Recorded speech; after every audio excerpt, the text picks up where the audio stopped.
Hi, it's Steve. Today we'd like to show you how to change the meat pan shelf on your refrigerator. This particular style uses a cantilever mount, and it's a really easy job to change.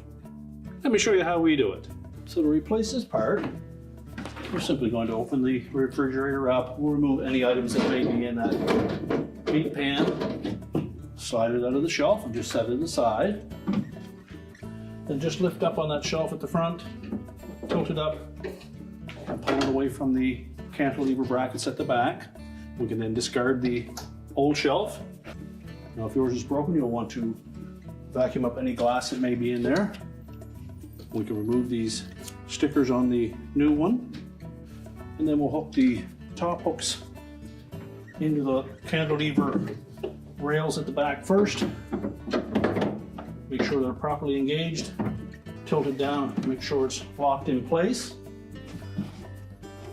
And then we can replace the meat pan.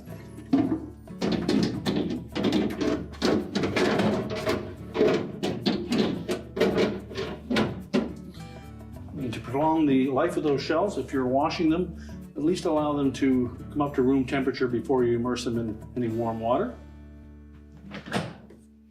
And your repair is complete.